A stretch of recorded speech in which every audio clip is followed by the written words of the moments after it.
I never imagined my life would flip upside down like this. Just a few months ago, I was an average teenager grinding through high school, doing my best to get by. But then one evening my parents called me into the living room, their expressions dead serious. I knew immediately that something was terribly wrong. My dad, who rarely showed much emotion, had his jaw set tight, fingers clenched around a folded letter. My mom, usually warm and comforting, kept looking at me with worry mixed with unmistakable guilt. I swallowed hard. "What's going on?" I asked, my voice barely a whisper. Mom let out a heavy sigh and pushed the letter across the table toward me. My name stood out in bold at the top, followed by the name of a school I'd never heard of, Primrose Academy for Proper Young Ladies. My heart started racing. "This can't be right," I said, frowning. "You must have the wrong letter." Dad finally spoke, his tone strained. "We don't." The words landed like a blow. "No choice?" What did that mean? They laid everything out. Our family was drowning in debt. House, car, everything on the verge of being lost. They had exhausted every option to keep us afloat, but there was only one lifeline left. A huge inheritance from my mother's wealthy great-aunt. The catch was strict. The money would only be released to families who raised their daughters with proper respectability. I was their only child. Since there was no daughter, they had decided to create one. The air left my lungs. "You can't be serious," I choked out. "This is insane." But the documents were already signed. My parents had legally changed my gender on all the official papers. My school records were updated, and I was now enrolled as Lily. I jumped up from my chair. "You can't do this to me. I'm not a girl. I don't even know where to begin." Mom's eyes filled with tears, but Dad stayed stone-faced. "You'll figure it out." They didn't waste any time. The very next morning they drove me to a private salon in a quiet part of town. My protests fell on deaf ears as the staff looked me over, measuring and planning how to make my appearance convincingly feminine. They started by waxing my legs, arms, and face. The pain was excruciating. Each strip felt like it was ripping away more than just hair. It stripped away pieces of who I was. Next came the makeup. I flinched as they smoothed on foundation, powder, and blush, transforming my skin to look soft and flawless. When I finally glanced in the mirror, I froze. The person staring back looked delicate and pretty, and that scared me more than anything. Then came the outfit my mother had carefully selected for my first day. A soft pink blouse with delicate lace details, a pleated skirt that stopped just above my knees, and knee-high socks. My stomach twisted as they helped me into it. The skirt felt impossibly light and airy compared to my usual jeans, and the socks hugged my legs in a way that left me feeling completely exposed. The finishing touch was the wig, long, silky brown hair that fell past my shoulders, secured with clips and a sweet pink bow. I looked exactly like the ideal prim schoolgirl. I wanted to scream. Just when I thought it couldn't get worse, Mom handed me a pair of heels. "No way," I whispered. "You need to practice," she said firmly. Primrose girls walk with grace and poise. I was made to take careful steps around the room. Every stumble earned a disappointed look from Mom. "Posture, Lily. A lady doesn't slouch." I felt like I was disappearing, piece by piece. That night, lying in bed in a nightgown that felt far too soft and foreign against my skin, I stared at the ceiling, heart hammering with dread. Tomorrow I would walk into that school as someone else entirely, and there was no escape. Morning came too quickly. The second I woke up, the reality hit me again. The silky nightgown, my smooth legs sliding against the sheets. I squeezed my eyes shut, praying it was just a bad dream. It wasn't. A sharp knock sounded at the door. "Lily, wake up. You don't want to be late for your first day," Mom called. The name stung. That wasn't me. But now it was. I dragged myself out of bed and opened the closet. Everything inside was girls' clothes, dresses, skirts, blouses, arranged like they had always belonged there. I hesitated, then pulled out the school uniform. It was even worse than I expected, a navy pleated skirt, white blouse with a dainty Peter Pan collar, and a matching cardigan. Knee-high socks and shiny black Mary Jane shoes finished the look. Standing in front of the mirror, my stomach knotted. I barely recognized myself. Mom had styled the wig overnight, brushing and braiding it to perfection. The boy I used to be was gone. The car ride to Primrose Academy felt suffocating. Mom kept glancing over with a mix of pride and anxiety, while Dad stayed quiet, eyes on the road. My hands shook in my lap. What if someone figured it out? What if I made a mistake? Sensing my fear, Mom reached over and squeezed my hand. Just follow the rules, Lily, she said gently. Be polite, be graceful, and remember to smile. I felt like I was heading to my own funeral. The school gates appeared ahead. Primrose Academy looked stunning yet intimidating. Grand buildings, beautiful gardens, and girls in matching uniforms moving gracefully in groups. I didn't belong. As soon as the car stopped, Mom gave me one last reminder. Remember, Lily, you're a young lady now. Act like one. Stepping out was one of the hardest things I'd ever done. The cool breeze brushed against my bare legs, a constant reminder of how vulnerable I felt. A few girls nearby looked my way. I kept my head down, clutching my bag strapped tightly as I headed inside. The hallways were overwhelming. Girls everywhere were chatting, laughing, and touching up their hair. They seemed so naturally feminine. Would they see right through me? I nearly jumped when someone spoke. Hey, you're new, right? I turned to see a girl with bright green eyes and auburn hair smiling warmly. Yeah, I stammered, my voice coming out softer than usual. I'm Sophie, she said with a grin. You in class 2A? I nodded. Perfect. You can sit with me at lunch. Before I could respond, she grabbed my wrist and pulled me toward the classroom. Sitting through class was torture. Every shift in my seat felt wrong, the way my skirt moved, how I held my pen.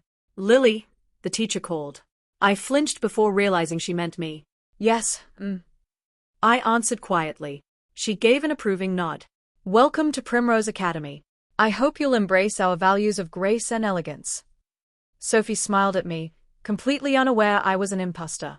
Lunch was even harder. Sophie led me to a table of girls who fired questions at me. Where did I go to school before? Favorite color? Dance or gymnastics? I panicked. One slip could ruin everything. I was homeschooled. I lied. And I like ballet. It seemed to work, but then came the dreaded question. So, do you have a boyfriend? One girl asked with a giggle. My heart stopped. I forced a smile. Not yet. Laughter filled the table. Don't worry, Lily, you'll find one soon. The rest of the day dragged by, each minute heightening my paranoia. The real crisis hit when I had to use the girls' bathroom. I had no other option. I hesitated at the door, then stepped inside. It was elegant, spotless, and very pink. A couple girls were at the mirrors doing their makeup. I rushed into a stall and locked it, heart racing. Then a voice outside called. Lily, are you okay? It was Sophie. I am fine, I replied, voice cracking. Silence, then a soft giggle. Just checking. You're so quiet, I thought you might be nervous. If only she knew. After school, I thought the ordeal was over, but as I was leaving, someone grabbed my wrist. I turned to face a tall girl with sharp blue eyes. Her expression was hard to read. You're new, she said slowly. Lily, right? I swallowed. Yeah. She stepped closer, lowering her voice. There's something off about you. My blood ran cold. You seem different. She tilted her head. I wonder why. I let out a nervous laugh. I don't know what you mean. She didn't answer right away, just offered a knowing smile and walked away. I stood there frozen, hands shaking. Did she suspect? The school day ended, but my problems were just starting. The weekend should have been a break from the constant acting, but instead it fed my paranoia. That girl's smirk haunted me. I spent most of Saturday in my room, staring at my reflection. Mom insisted I stay fully dressed up at home, dresses, skirts, makeup. It never stopped. And the scariest part? I was starting to get used to it. I shouldn't have. Monday came far too soon. I walked into school with my pulse racing, hoping to stay invisible. But the moment I entered the hallway, she was there, leaning against the lockers, arms crossed, waiting. Morning, Lily, she said smoothly, her voice laced with amusement. I forced a smile. Morning. She moved closer. So tell me something. I tensed. What's your real name? I tried to laugh it off. It's Lily. What else would it be? She tilted her head. That's funny. A long pause. Something about you is just different. She leaned in. I think you're hiding something. Lunch couldn't arrive fast enough. I sat with Sophie and the others, trying to act normal, but I could feel her eyes on me the whole time. Then, just when I thought I might survive the day, a note landed on my tray. With trembling fingers I opened it. Meet me behind the library after school. Alone. Or I start asking questions. My stomach sank. She knew. I should have ignored it, but fear and curiosity pulled me there. She was already waiting, arms crossed. So, she said as I approached, you're brave. I'll give you that. I swallowed. What do you want? She stepped closer. The truth. I forced a laugh. I don't know what you mean. She smirked. Oh, you do. The wind rustled the trees around us. I've noticed how you move, how you hesitate when people say your name, how your hands shake when you touch your hair. I clenched my fists. I thought I'd been so careful. She leaned in and whispered, You're not really a girl, are you? My breath caught. The silence stretched. Then she smiled, a wicked, knowing smile. I won't tell, she said. Not yet. I shivered. Then why? Because it's fun, she whispered. Watching you squirm, seeing how long you can keep up the act. She turned to leave but glanced back one last time. But if you make one mistake, she winked, everyone will know. Then she was gone. I stood there, world spinning. She held all the cards now, and I was trapped. The days that followed were pure agony. She didn't say anything directly, but her amused, powerful stares sent chills through me. Every time I passed her in the hall, I braced for the worst. Would she blurt it out? Or spread whispers and rumors? Then on Friday at lunch she made her move. She sauntered up to our table in front of Sophie and everyone. Lily, she said sweetly, we're having a little get-together at my place tonight. You should come. I froze, fork halfway to my mouth. Sophie lit up. A party? The girl nodded, smiling, but it wasn't warm. Just a small gathering. Girls only. My stomach dropped. This was a trap. I could see it in her eyes. I should have refused, but with everyone watching, I had no choice. Forcing a smile, I said, Sure, sounds fun. That evening I arrived at her house, heart pounding.